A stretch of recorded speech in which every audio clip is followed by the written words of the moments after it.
ആൻഡമാൻ നിക്കോബാർ ദ്വീപ് സമൂഹത്തിന്റെ ഭാഗമായിട്ടുള്ള സെന്റിനൽ ദ്വീപിനെ കുറിച്ച് നിങ്ങൾ കേട്ടിട്ടുണ്ടോ? ഒരുപാട് നിഗൂഢതകൾ നിറഞ്ഞ ഒരു ദ്വീപ്.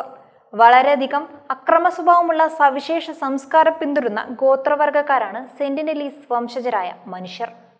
ഇന്ത്യൻ സർക്കാരിന്റെ അധീനതയിൽ വരുന്ന ദ്വീപ് ബംഗാൾ ഉൾക്കടലിൽ ഏകദേശം 72 ചതുരശ്ര കിലോമീറ്റർ വിസ്തൃതിയാണ് നോർത്ത് സെന്റിനൽ ദ്വീപിന്. പ്രകൃതി ഭംഗി നിറഞ്ഞു നിൽക്കുന്ന അതിമനോഹരമായ ദ്വീപാണ്. പക്ഷെ ആർക്കും പ്രവേശനമില്ല. പുറത്തുള്ള മനുഷ്യരുമായി സമ്പർക്കമില്ലാതെ തീ പോലും കണ്ടുപിടിക്കാതെ ആധുനിക കാലത്താണ് ഇന്നും അവർ. അമ്പും വില്ലും കുന്തവും ഉപയോഗിച്ച് ദ്വീപിൽ എത്തുന്നവരെ ആക്രമിച്ച് കീഴ്പ്പെടുത്തും, അതിക്രൂരമായി കൊലപ്പെടുത്തും. അതുകൊണ്ട് തന്നെ സർക്കാർ ദ്വീപിന്റെ 3 കിലോമീറ്റർ വരെയുള്ള ഭാഗത്തിലേക്ക് പ്രവേശനം നിരോധിച്ചിരിക്കുകയാണ്. ബ്രിട്ടീഷുകാരടക്കം പലരും ദ്വീപിലെത്തി ഗോത്രവർഗക്കാരുമായി ഇടപഴകാൻ ശ്രമിച്ചതാണ്. പക്ഷെ അവരെല്ലാം അതിക്രൂരമായി കൊല്ലപ്പെട്ടു. 1771 ബ്രിട്ടീഷ് ഈസ്റ്റ് ഇന്ത്യ കമ്പനിയുടെ സർവേ ഉദ്യോഗസ്ഥനായ ജോൺ റിച്ചി ഈ ദ്വീപിന് അടുത്തുകൂടി കപ്പൽ സഞ്ചരിച്ചപ്പോഴായിരുന്നു അവിടെ മനുഷ്യരുണ്ടെന്ന് കണ്ടെത്തിയത്.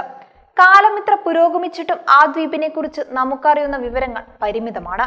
കാരണം അവിടെ ചെല്ലാനും അവിടുത്തെ കാര്യങ്ങൾ മനസ്സിലാക്കാനും അവർ ആരെയും അനുവദിക്കുന്നില്ല. കടൽമാർഗം സെന്റിനൽ ദ്വീപിലേക്ക് വരുന്നവരെ കരയിൽ എത്തും മുൻപേ കുന്തവും അമ്പും വില്ലും ഉപയോഗിച്ച് ആക്രമിക്കും. താഴ്ന്നു പറക്കുന്ന ഹെലികോപ്റ്ററും വിമാനങ്ങളും കണ്ടാൽ ഉടൻ അവർ ആക്രമിക്കും. 2004 സുനാമിയിൽ ഈ ദ്വീപ് പൂർണ്ണമായും നശിച്ചുപോകുമെന്നാണ് കരുതിയത്. എന്നാൽ അതിവിദഗ്ധമായി അവർ അതിനെയെല്ലാം അതിജീവിച്ചു. അന്ന് അവരെ നിരീക്ഷിക്കാനായി പോയ ഇന്ത്യൻ ഹെലികോപ്റ്റർ നേരെയും അവർ അമ്പും കുന്തവും എറിഞ്ഞു. ദൂരെ നിന്ന് നമ്മൾ നിരീക്ഷിച്ചതും മനസ്സിലാക്കിയതുമായ വിവരങ്ങൾ അനുസരിച്ച് അവിടെ വസ്ത്രം ഉപയോഗിക്കാതെ ആധുനിക രീതിയിൽ ജീവിക്കുന്ന മനുഷ്യരാണ്. തേങ്ങയും മത്സ്യവുമാണ് അവരുടെ പ്രധാന ഭക്ഷണം. ഹെലികോപ്റ്ററിൽ നടത്തിയ പരീക്ഷണത്തിന്റെയും ദൃശ്യങ്ങളുടെയും അടിസ്ഥാനത്തിൽ അവർ കൃഷിയൊന്നും ചെയ്യുന്നില്ല.